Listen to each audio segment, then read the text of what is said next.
เขาเคยเสียเงินซื้อเกมเป็นแอปพลิเคชันเล่นเกมยุคใหม่จะเป็นเกมที่ฟรีโหลดฟรี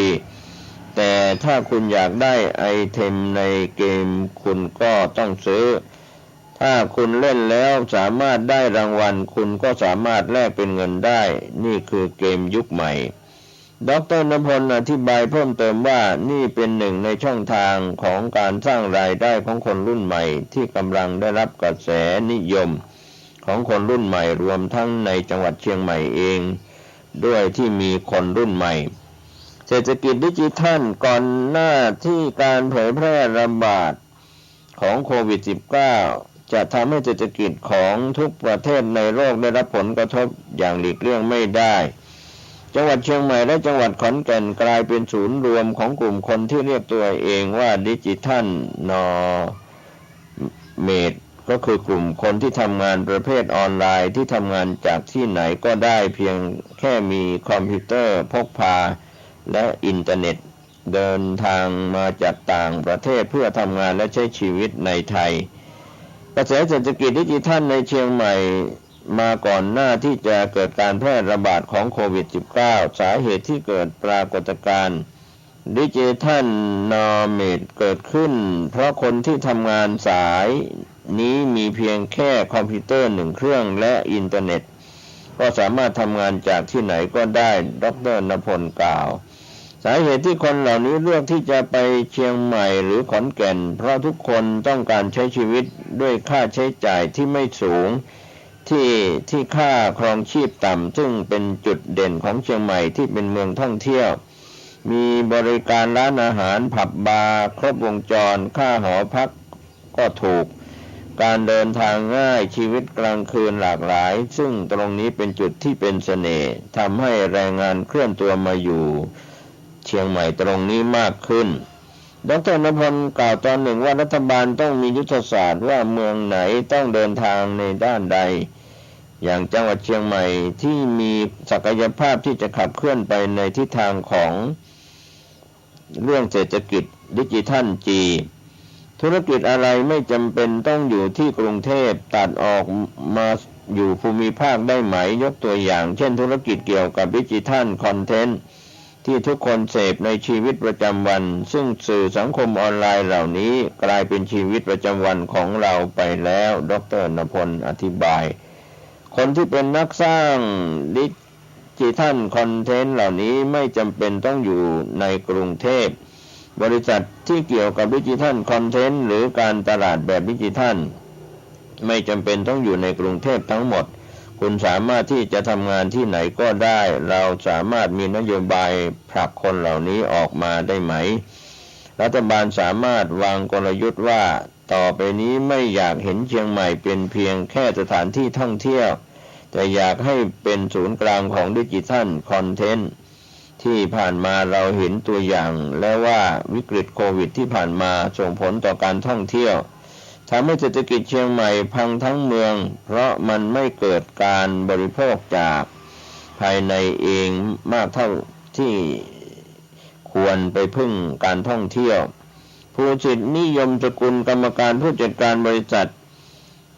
เมกเกอร์จำกัดซึ่งเป็นผู้เชี่ยวชาญและให้บริการด้านจัดการธุรกิจและการตลาดดิจิทัลในจังหวัดเชียงใหม่บอกกับ BBC ไทยทีมข่าวว่าเขาได้ร่วมเป็นหนึ่งในทีมที่สนับสนุนเรื่องเศรษฐกิจดิจิทัลภายใต้ชื่อโครงการเชียงใหม่คริปโตซิตี้เป้าหมายก็คือจะผลักดันให้เชียงใหม่ใช้เทคโนโลยีเกี่ยวกับบล็อกเชน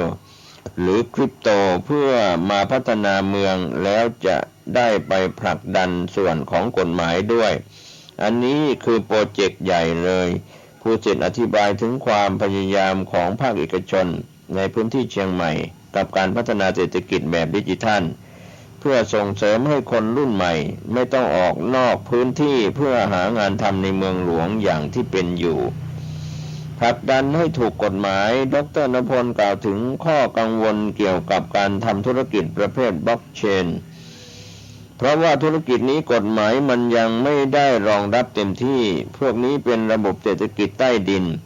ผมใช้คำว่าใต้ดินเลยนะเพราะเวลาซื้อขายงานกันเขาไม่จ่ายเป็นเงินบาทจ่ายเป็น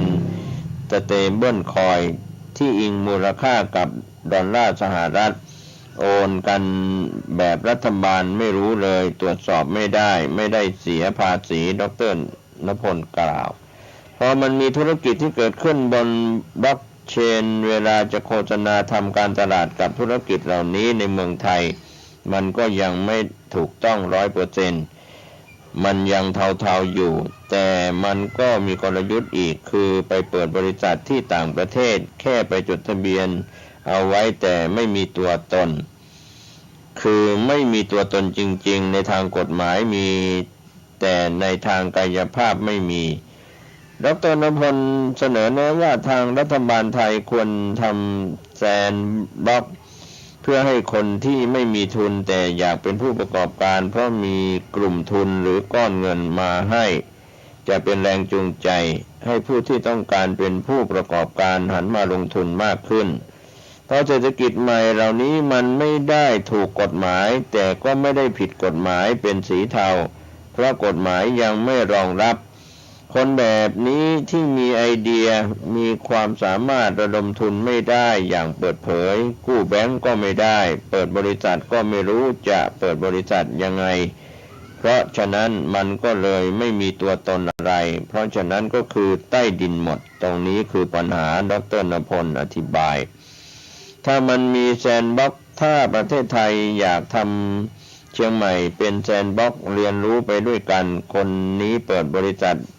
ได้มีคนมาลงทุนได้เซ็นสัญญาได้คุณจะเอาไอเดียผมมีไอพีนะมีทรัพย์สินทางปัญญานะกู้แบงค์ได้ถ้าเกิดอยากลองเสี่ยงมันถึงรันได้แต่ว่าตอนนี้คือทุกอย่างห้ามหมด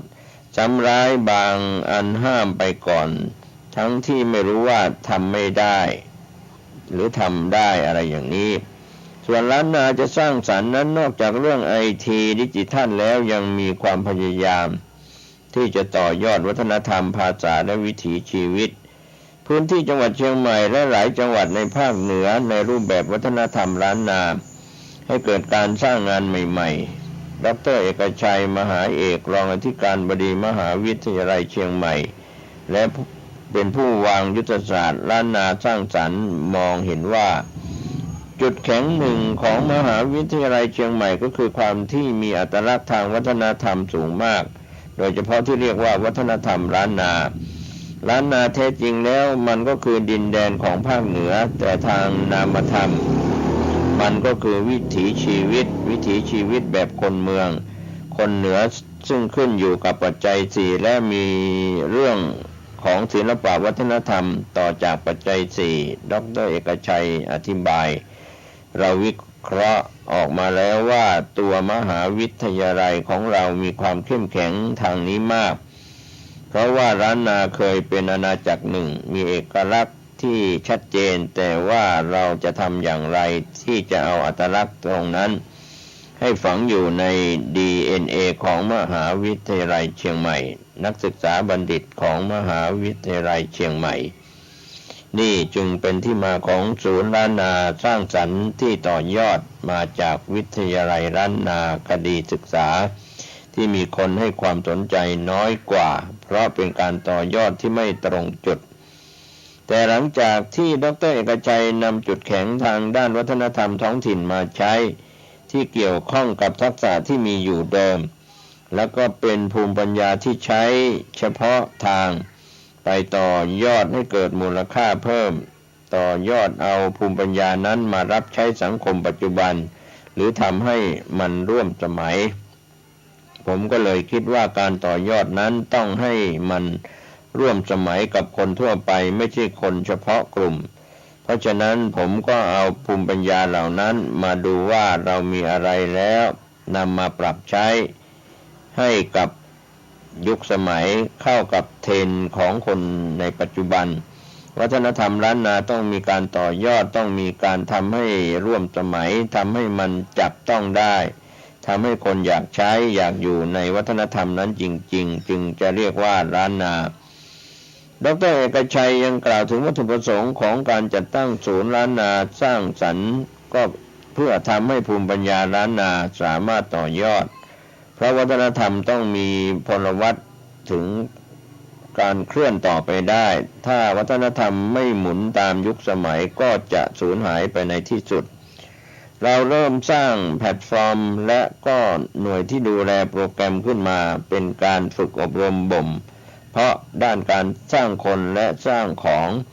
และเริ่มรับสมัครคนที่สนใจอยากมีธุรกิจเป็นของตัวเองเพราะคนเจน Y เจน Z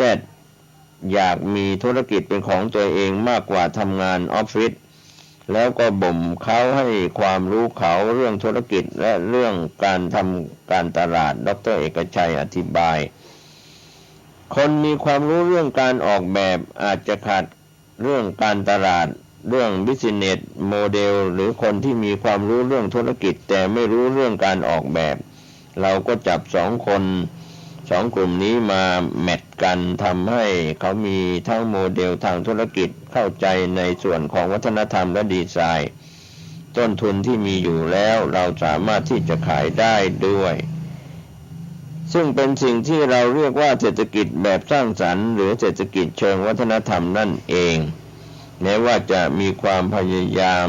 จากทั้งทางภาคเอกชนและจากกลุ่มนักวิชาการเพื่อให้เกิดการพัฒนาเศรษฐกิจแบบใหม่ๆเพื่อดึงดูดให้คนรุ่นใหม่อยู่พัฒนาในพื้นที่แต่นี่ถือว่าเป็นเพียงแค่จุดเริ่มต้นของการพัฒนาเศรษฐกิจในยุคดิจิทัลเพื่อให้เกิดการกระจายความเจริญไปในพื้นที่อื่นนอกจากเมืองหลวงที่ยังคงรอคอยการสนับสนุนจากภาครัฐนะครับก็เป็นเรื่องราวข้อมูลที่น่าสนใจในหัวข้อที่ทางทีมงานของ BBC ไทยได้นำมาวิพากษ์ว่าทำอย่างไรเพื่อดึงดูดบัณฑิตเชียงใหม่ให้ทำงานในบ้านเกิดโดยชัยยศยงเจริญชัยผู้สื่อข่าว BBC ไทยได้รายงานข่าววันนี้ก็เป็นมุมมองส่วนใหญ่ก็เป็นของกลุ่มนักวิชาการในมหาวิทยาลัยเชียงใหม่จะเป็นส่วนใหญ่ก็เรื่องข่าวคืบหน้าของการดึงดูดบัณฑิตเชียงใหม่ทำงานในบ้านเกิดเชียงใหม่มีเพิ่มเติมอย่างไรจะได้รายงานให้ท่านได้รับรู้รับทราบกันวันนี้เรามีการนำเสนอเรื่องข่าวจาก BBC News ของไทยที่น่าสนใจอีกเรื่องหนึ่งประชากรจีนลดต่ำเป็นครั้งแรกในรอบ60 ปีไทยคนตายแซงคนเกิดต่อเนื่องปีที่2ก็เป็นเรื่องราวที่น่าสนใจเรื่องนี้นะครับจากทีมข่าวของ BBC ไทยได้รายงานเรื่องนี้เป็นมุมมองผลการสำรวจล่าสุดปี 2022 ในปีที่ผ่านมาพบว่าประชากรจีนหดต่ำเหลือ 1,411 ล้านคนลดลง 850,000 คนจากปี 2021 อัตราการเกิดของจีนลดต่ำลงมาต่อเนื่องหลายปีแล้วส่งผลให้รัฐบาลจีนพยายามออกนโยบายส่งเสริมการมีบุตรเพื่อชะลอไม่ให้อัตราการเกิดลดต่ำลงไปมากกว่านี้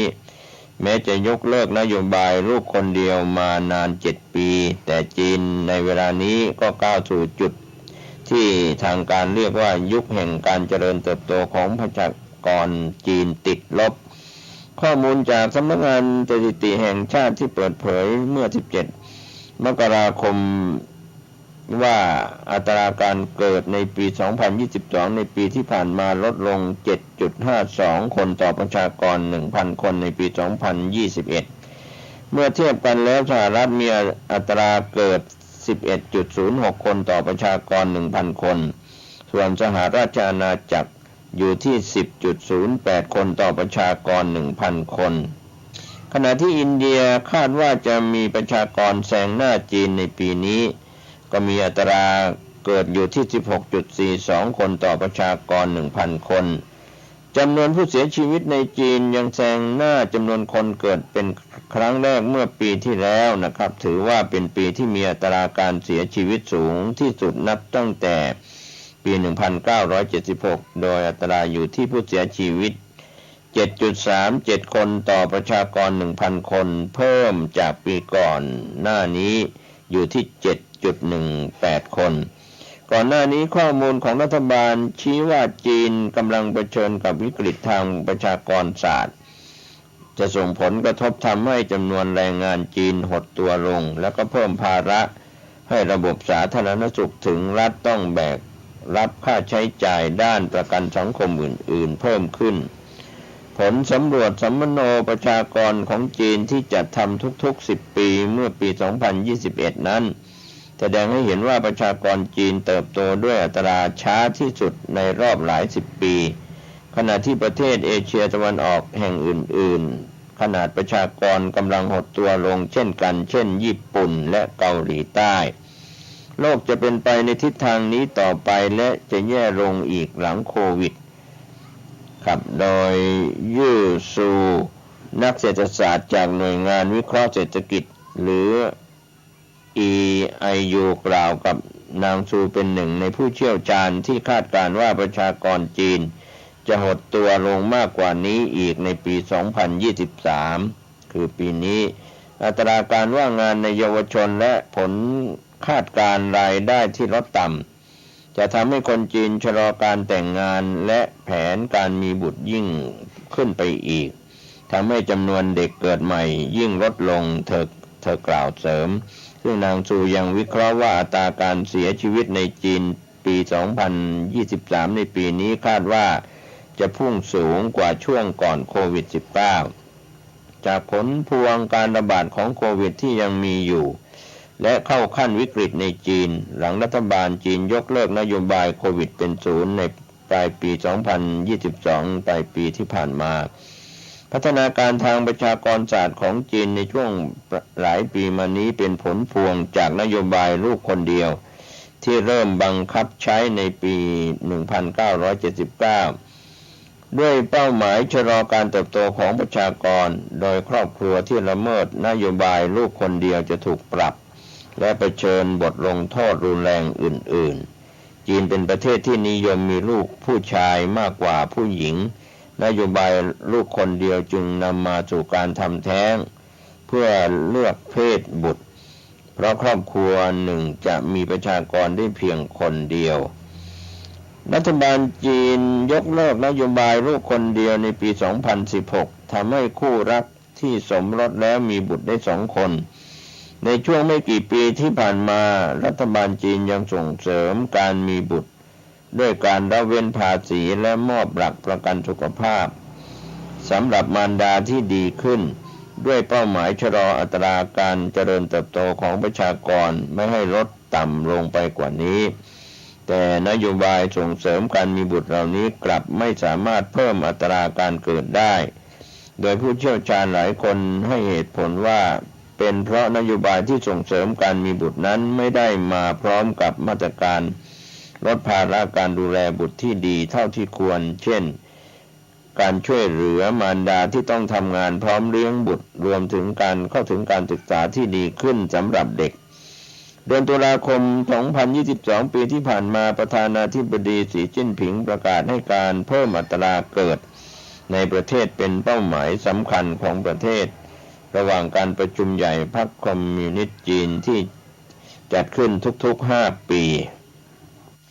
ผู้นำจีนระบุว่ารัฐบาลจะดำเนินยุทธศาสตร์แห่งชาติเชิงรุกเพื่อรับมือประชากรที่สูงวัยขึ้นเรื่อยๆแต่บุษราวันธีราวิชิตชัยนันท์ผู้อำนวยการศูนย์วิจัยครอบครัวและประชากรมหาวิทยาลัยแห่งชาติสิงคโปร์มองว่ายุทธศาสตร์เชิงรุกดังกล่าวจะใช้การออกนโยบายส่งเสริมการมีบุตรอย่างเดียวไม่ได้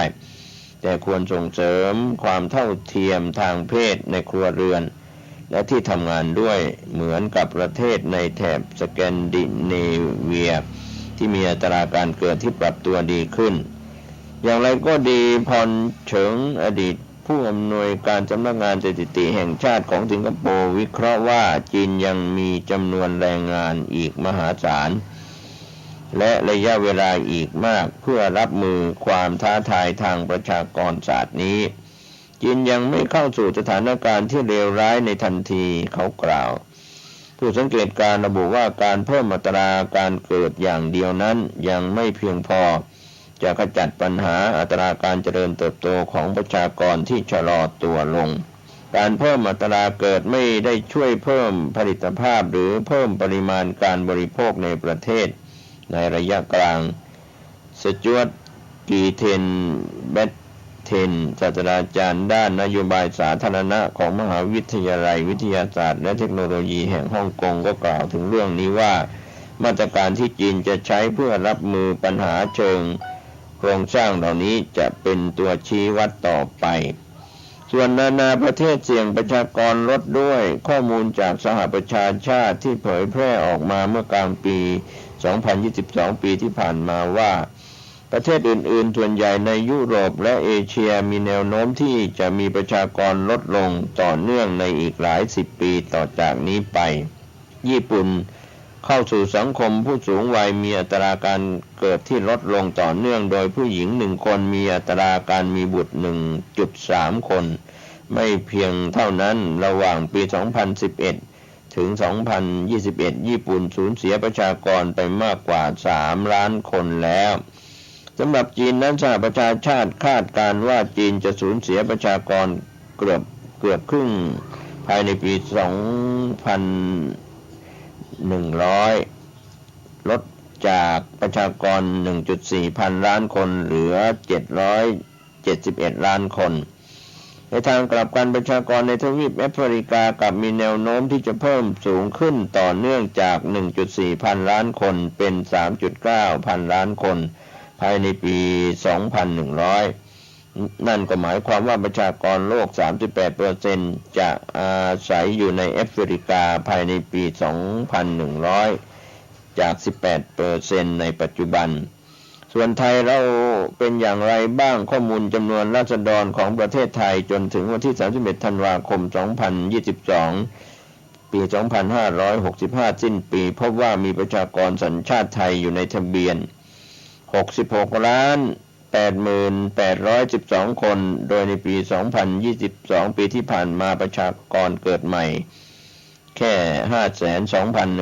52,107 คนและสูญเสียในการเสียชีวิตไป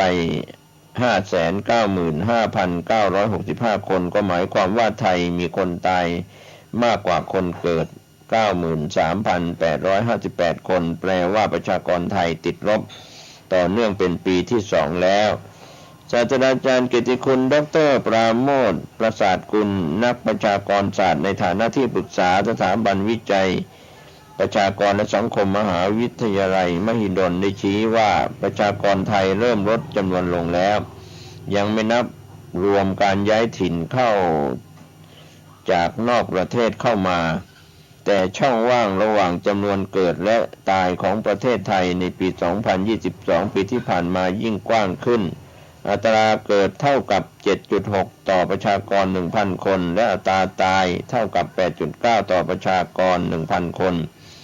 ทำให้อัตราเพิ่มตามธรรมชาติในไทยติดลบ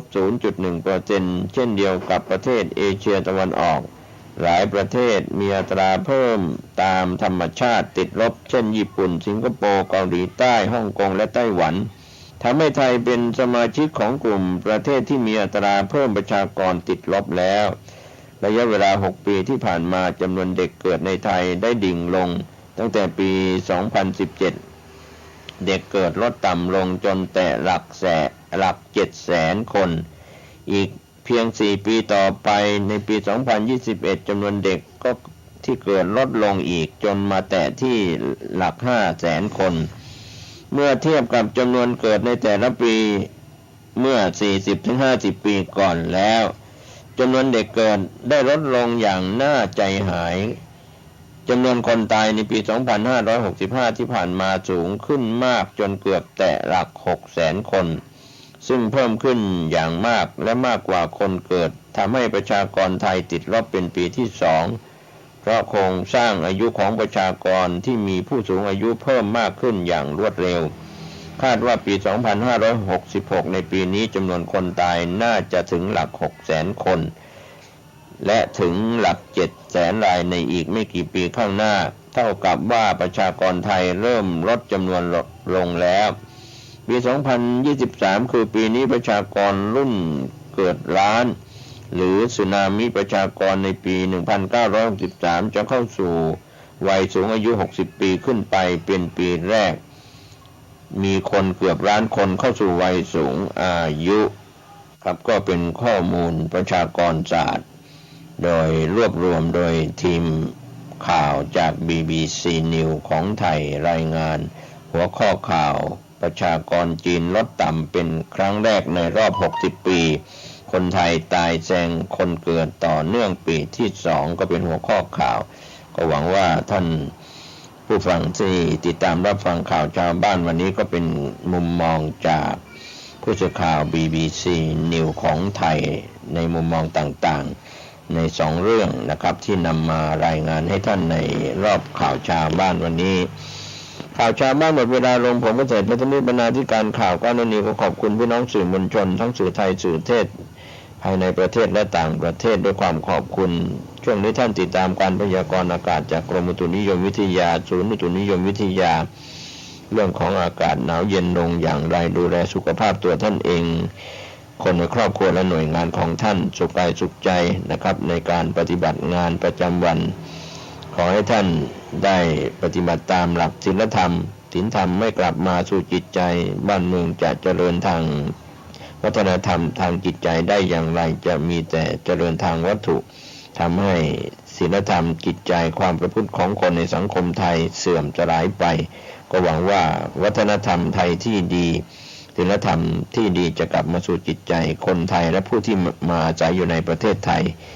ให้มีการเจริญทั้งร่างกายและจิตใจทุกรูปทุกนามสวัสดีครับขอเจริญสุขญาติโยมท่านผู้ฟังทั้งหลายทุกท่านทุกคนวันนี้รายการปกิณกะแห่งธรรมะสเพเหระมาพบปะกับญาติกับโยมท่านผู้ฟังทั้งหลายอีกเช่นเคยณทางสถานีวิทยุแห่งนี้และในวันเวลาเดียวกันนี้ทุกครั้งนายโยมนะเอามาพบปะกันเขาก็จะทำสิ่งที่เป็นมงคลต่อชีวิตคือเกิดขึ้นทั้งแก่ตัวเองและบุคคลทั่วไประยะนี้เราจะมีการสวดบทโพชฌังคปริตถวายพระพรแด่สมเด็จพระเจ้าลูกเธอเจ้าฟ้าพัชรกิติยาภาที่พระองค์ท่านทรงพระประชวรอยู่หรือได้หายจากอาการพระประชวรเพื่อว่าจะมีสุขภาพพลามัยอันแข็งแรงได้เป็นล่มโพล่มไทรแก่บรรดาประสบนิกรทั่วล่าเอาละปูจาไปมาเป็นเวลาที่พอสมควรเนาะต่อไปมาไหว้พระเอาพระรัตนตรัยเป็นสรณะที่พึ่งแล้วก็สวดบทโพชฌังคปริตกันต่อไปอะระหังสัมมาสัมพุทโธภะคะวาพุทธังภะคะวันตังอภิวาเทมิกราบพระพุทธสวากขาโตภะคะวะตาธัมโมธัมมังนัมมัสสามิกราบพระธรรมสุปฏิปันโนภะคะวะโตสาวกสังโฆสังฆังนะมามิกราบพระสงฆ์ต่อไปกล่าวคำนมัสการนะโมตัสสะภะคะวะโตอะระหะโตสัมมาสัมพุทธัสสะนะโมตัสสะภะคะวะโตอะระหะโตสัมมาสัมพุทธั ธัสสะนะโมตัสสะภะคะวะโตอะระหะโตสัมมาสัมพุทธัสสะพุทธังสรณังคัจฉามิธัมมังสรณังคัจฉามิสังฆังสรณังคัจฉามิตุติยัมปิพุทธังสรณังคัจฉามิตุติยัมปิธัมมังสรณังคัจฉามิตุติยัมปิสังฆังสรณังคัจฉามิตติยัมปิพุทธังสรณังคัจฉามิตติยัมปิธัมมังสร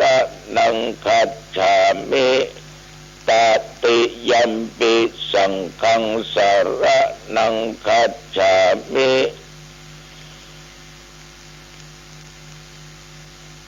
โพชังโคสติสังฆาโตธัมมานังวิจโยตถาวิริยัมปิติปัสสติโพชังคาจะตถาปะเรสัมมาทุเปกาโพชังคาสัตเตเตสัพพะทัสสินามุนินาสัมมาทัคขาตาภาวิตาภาอุลิกตาสังวัตตันติอาภิญาญานิพพานายะจาโพธิยาเอเตนะสัจจวัชเชนะโสทิเตโหตุสัพพะทาเอกัสสะมิงสัมมะเยนะโตโมคคัลลานัญจกัสสะปังกิลาเนตุกิเตติสาโพชังเคสัตตะเทสานิเตจัตตังอาภินันติตวาโรกาโมจิงสุตังคะเนเอเตนะสัจจวัชเชนะโสติเตโหตุสัพพะทาเอกทาธรรมราชาปิเกลัญเยนะปิปิลิโตจุนตัตติเลนะตัญเยนะพระนาเปตัวนะสาทะลังสัมโพธิตัวจะอาภาธาตัมอาวุธาสิธานะโส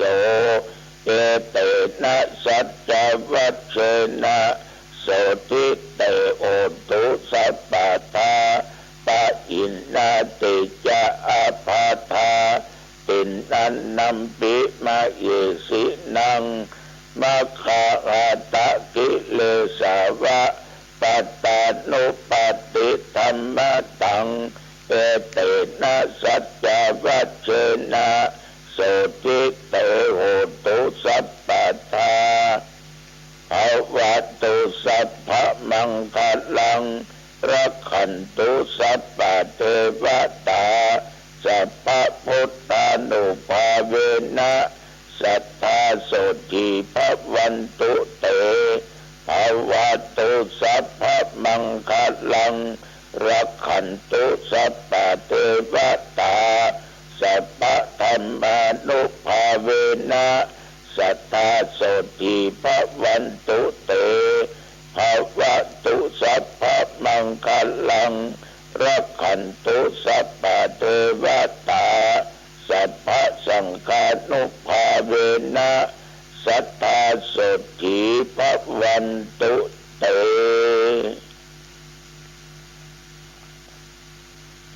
โดยบุญญาบารมี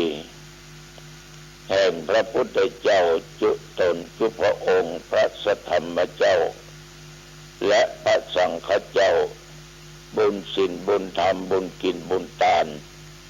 บุญเจริญสมาธิภาวนาบุญของบทโพชังคปริตจงดลบันดาลสมเด็จพระเจ้าลูกเธอ เจ้าฟ้าพัชรกิติยาภาขอขันธ์ห้าและธาตุสี่ของพระองค์จงอยู่ตามปกติขอให้พระองค์ได้ทรงหายจากอาการพระประชวรมีพระสุขภาพประไมอันแข็งแรงมีพระชนมายุยิ่งยืนนานได้120 พระพรรษาขึ้นไปขอถวายพระพรกรมอุตุประกาศว่าตั้งแต่เมื่อตะวันว่ามาถึงปัจจุบันนี้ที่บริเวณหนองทองนั้นเมื่อตะวันนั้นท้องฟ้าปลอดโปร่งเวลาบัดเดี๋ยวนี้ท้องฟ้าจะมีเมฆเล็กน้อยอุณหภูมินั้นในวันนี้เวลานี้ขณะนี้16 องศาแต่วันนี้อากาศแปรปรวนเล็กน้อยเมื่อเจ้าในหนาวก็ตอนบ่ายมาก็หนาวตอนสายมานี้มากินก็ตอนเรียบร้อยแล้วก็ให้ฮ้อนมาหน่อยแล้วเนอะตกเย็นมาอากาศก็ฮ้อนคนที่ใส่เสื้อกันหนาวตุ้มผ้าปึ๊กออกหมดไม่ต้องการกูไม่หนาว กูร้อนแล้วที่หนาวนี่ต้องอ่อนมาเป็นซะหรอกว่าเสื้อมีไหนผ้าตุ้มมีไหนนะแต่บันนี้มาใจไปละเอาทิ้งละนะก็เรียกว่าอากาศนั่นแหละแปรปรวนอยู่สำหรับฝนนั้นบัดตกสักเม็ดตั้งแต่ตะวันมาจนถึงปัจจุบันหนองตองไม่มีรายงานฝนตกต่อไม่ออกญาติโยมท่านผู้ฟังระยะนี้ตุเจ้าจะพากันปฏิบัติธรรมเข้าสู่สานกรรมลูกขมูลพ่องยังพ่องเนาะหลายวัดหลายว่าตำบลหนองตองก็มีดีวัดหนองบัวหรอกที่เป็นสร้างเตาเผาใหม่เป็นเริ่มเข้ากรรมกันแต่ว่านี่เราก็จะไปออกวันที่22 เดือนมกราคมญาติโยมที่จะใส่บาตรจะไปทำบุญก็เจริญพรเนอะที่วัดหนองบัวหรือวัดหนองบัวชลารามนั่นนะพากันไปได้ก็อยู่ในตำบลหนองตองคนบางคนนี่ก็จงเหมือนกันหรอกบางมันหนาวกับผู้เจ้าเข้ากรรมกันนักนี่หรอกที่หั่นก็เข้าที่นี่ก็เข้าไปตำบลก็ผู้เจ้าเข้ากรรมเป็นเข้ากรรมคือการกระทำเป็นกระทำวัดปฏิบัติในทางดีทำวัดสวดมนต์เจริญเมตตาภาวนาแผ่บุญกุศลให้แก่จิตวิญญาณของสรรพสัตว์ทั้งหลายที่อาจจะตายได้ไปเกิดเป็นเปรตเป็นผีไปตกไปคล้องค้างอยู่ณที่ใดที่หนึ่งหรือที่หั่นจะได้รับผลบุญผลกุศลที่ญาติพี่น้องกระทำเพื่อแผ่บุญกุศลไปให้เพิ่นได้ไปปฏิบัติธรรมจำวัดคือการปฏิบัติวัดจะ3ขึ้นจะ4จะ5ขึ้น7ขึ้นก็สุดแต่โอกาสเวลาฟังดูแล้วมันได้เกี่ยวข้องกับเรื่องร้อนเรื่องหนาวสักน้อยนะจ๊ะอันนี้แล้วมันร้อนอย่าขนาดนี้นะตรงดีนิมนต์ตัวเจ้าเข้ากรรมมาได้เพราะมันจะหนาวก็ มันจะหนาวก็สรุปแล้วญาติโยมมันได้เกี่ยวข้องกันมันบ้าเอางานมาได้มันตึงมาได้เนาะบ้าเมื่อมันตึงมาได้ในกาลเวลาหน้าหนาวแต่ศรัทธาท่านผู้ฟังทั้งหลายทุกท่านทุกคนระยะนี้ก็ไม่ค่อยมีใครมาพบมาปะเนาะอาตมาภาพก็เข้าออกไปที่สถานศึกษาธรรมปฏิบัติธรรมแต่ก็หยุดงานหยุดไปก่อนเพราะทุนนั้นมันไม่สามารถจะเดินไปทางหน้าได้ ต้องหยุดไว้ก่อนอย่างก็ตามญาติโยมทุกสิ่งทุกอย่างนั้นมันต้องมีการหยุดทำความดีจะหยุดกะความดีนั้นบ่หยุดถ้าบ่ได้ทำด้วยกายบ่ทำในสิ่งที่วัตถุเป็นวัตถุสิ่งของคือสร้างห้างแปลงอย่างก็ตามอันนั้นเอายังพอหยุดได้เพราะบางอย่างต้องอาศัยต้นทุนในการก่อการสร้างการกระทำว่าการค้าการขายว่าการคิดสร้างห้างแต่งแต่จังในนั้นเฮาบ่หยุดคือจิตใจเฮาบ่หยุดสร้างคุณงามความดีอย่างเงี้ยญาติโยมเอาตื่นมาเฮาก็ไหว้พระสวดมนต์แรงมาก็ไหว้พระสวดมนต์เจริญสมาธิภาวนาปฏิบัติอยู่ตามสิ่งกินตามธรรมเรียกว่าความดีเอาประยุทธ์แต่ว่าความดีนั้นจะเกิดขึ้นทางกายทางวาจาทางด้านจิตใจเราก็จะทำสิ่งดีๆแต่ต้องหยุดในความชั่ว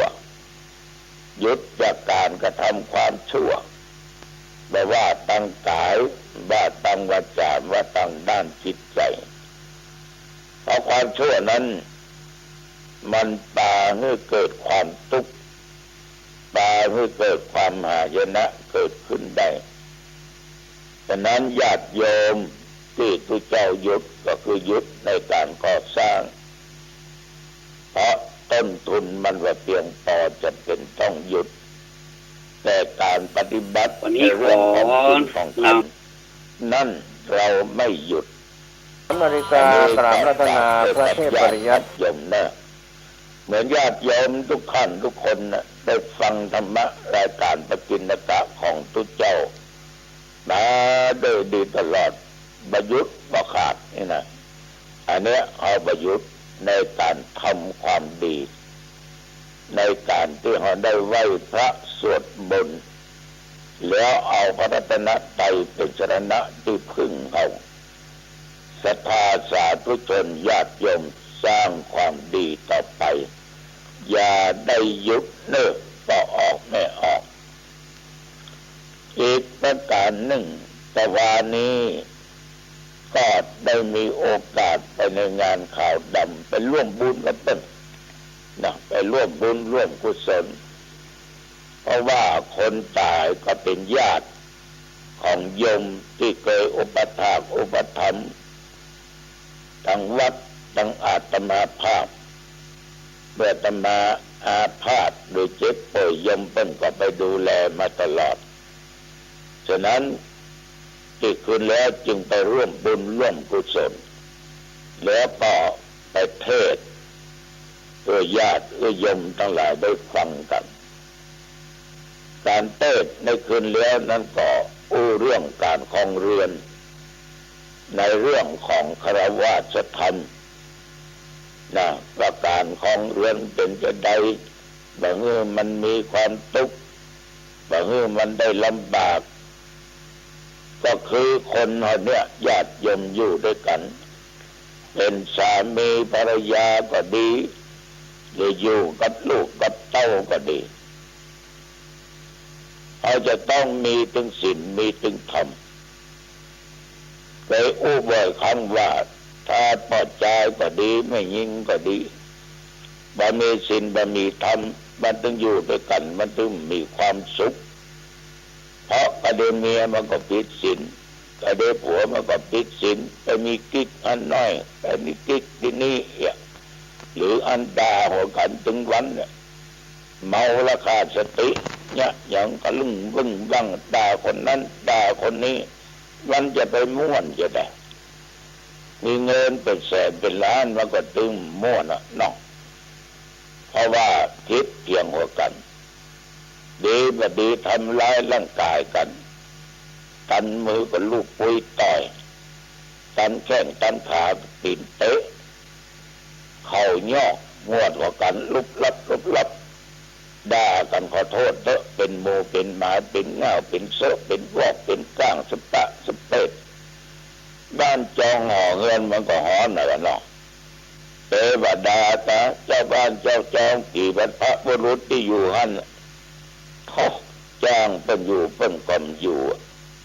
บนถ้วยติ๋วบนจานติ๋วบนถาดติ๋วบนดุนหลวงติ๋วบนของนั้นติ๋วโอ้กูอยู่ไม่ไหวแล้วกูจะไปแล้วหลบไม่ทันเลยจะเจอแล้วเนี่ยมันจะมาอยู่แล้วนะสิ่งดีๆนั่นแหละจะมาอยู่กับเราละเพราะเราทั้งสองคนเป็นประเภทเมียผีผัวยักษ์เมียมารญาติโยมทั้งหลายผัวเมียอยู่ด้วยกันเนี่ยต้องมีศีลมีธรรมและมีสัจจะซื่อตรงต่อกันถ้าว่ามีการซื่อตรงต่อกันเนี่ย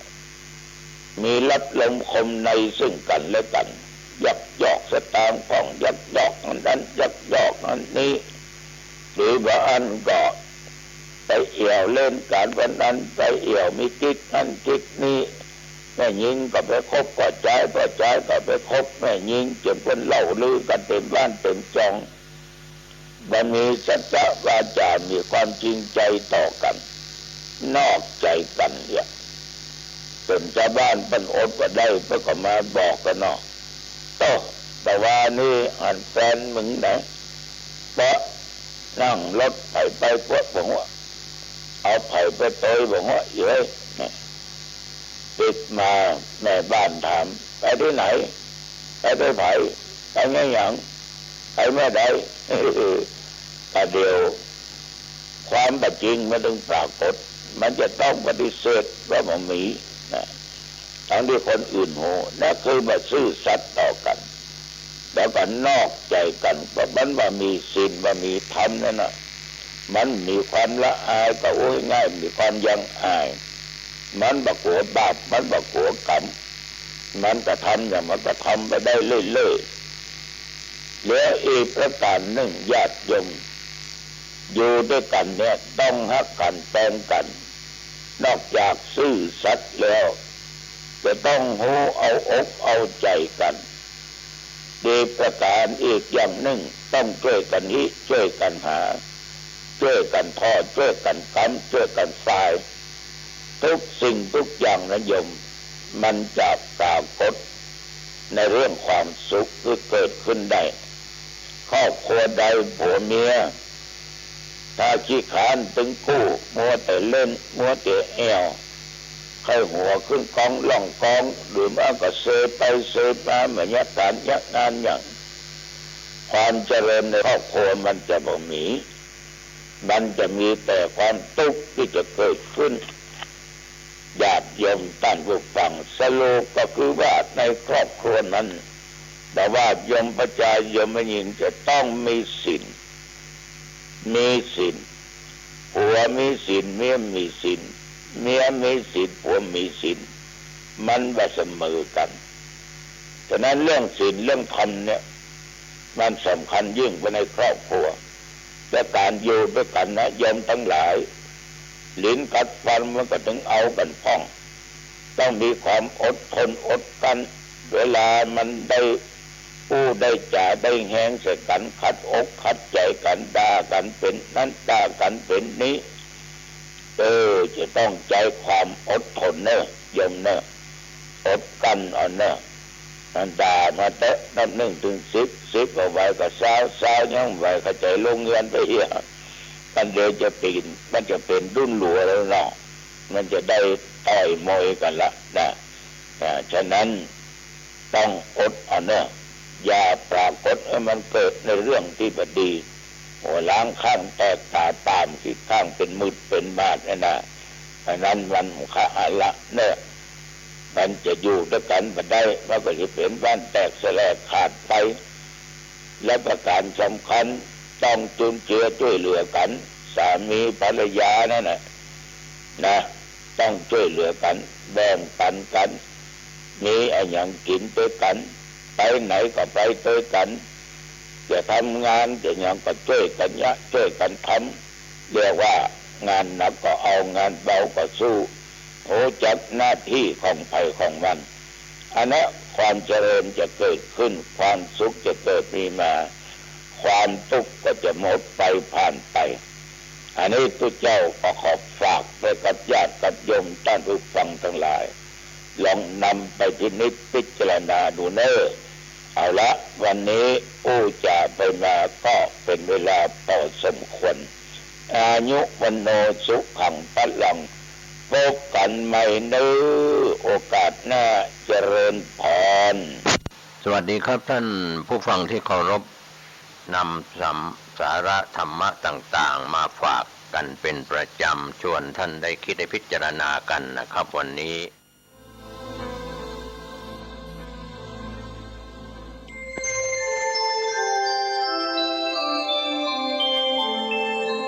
ขณะนี้ท่านกำลังฟังสถานีวิทยุกระจายเสียง FM 104.5 เมกะเฮิรตซ์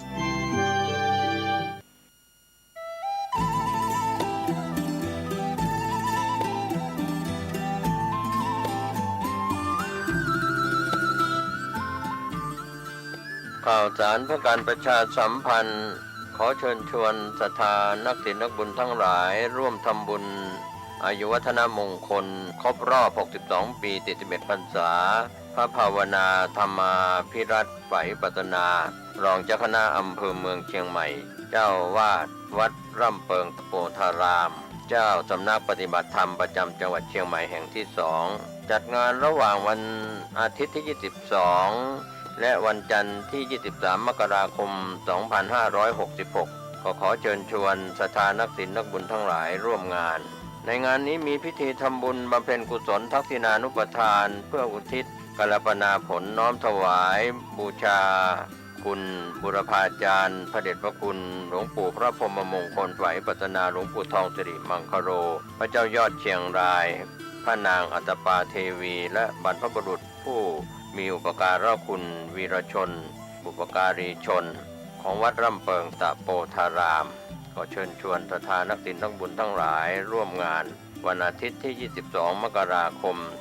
15:30 นาทีในส่วนของพิธีทักษิณานุปทานและในพิธีวันจันทร์ที่23 มกราคม 2566นั้นเป็นพิธีทำบุญอายุวัฒนมงคล62 ปี41 พรรษาพระภาวนาธรรมาภิรัตน์ไฝปัตนาเชิญท่านร่วมงานบุญนี้ท่านที่จะติดต่อสอบถามรายละเอียดเพิ่มเติมได้ที่สำนักงานวัดร่ำเปิง062-216-8339หรือที่065-032-7592ก็เป็นงานบุญงานกุศลของวัดร่ำเปิงตะโปธารามตำบลสุเทพอำเภอเมืองเชียงใหม่จังหวัดเชียงใหม่เชิญท่านร่วมงานนี้โดยพร้อมเพรียงกัน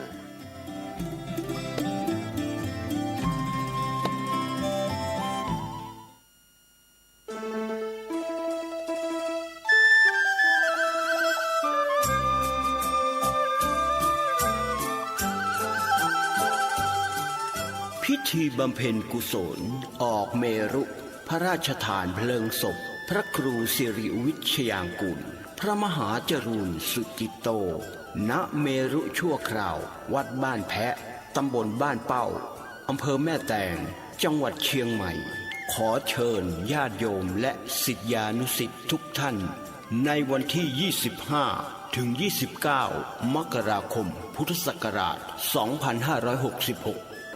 ติดต่อร่วมทำบุญได้ที่พระมหาธิวากรคัตติยสิริเจ้าอาวาสวัดบ้านแพะเบอร์โทรศัพท์0829791635ทางวัดยินดีที่ญาติโยมจะรับเป็นเจ้าภาพโรงทานและร่วมทำบุญทายทานจำนวน100ชุดละ 2,000 บาทจึงขอเชิญญาติโยมและศิษยานุศิษย์มาณที่นี้เจริญพร พ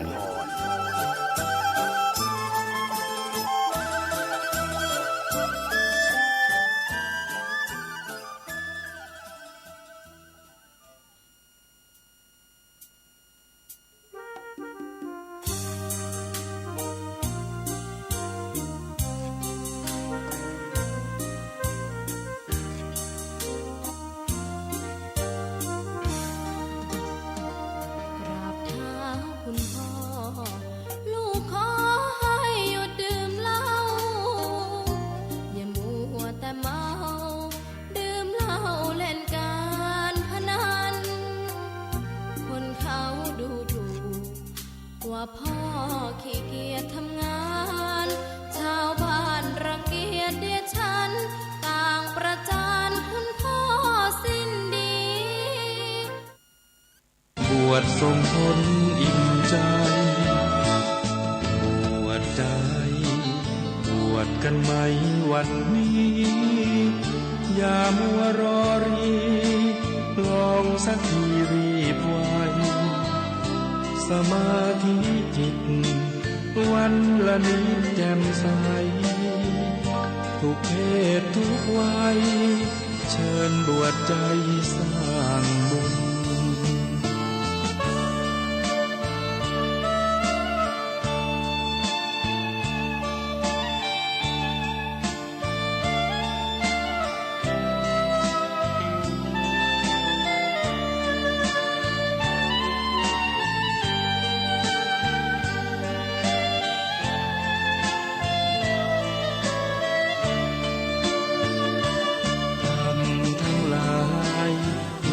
ใจเป็นหัวหน้ามีใจบัญชา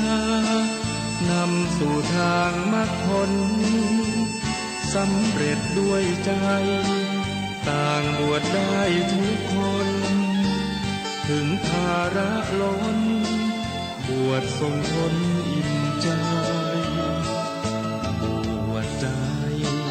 บวชกันไหมวันนี้อย่ามัวรอรีลองสักทีรีบไวสมาธิจิตวันละนิดแจ่มใส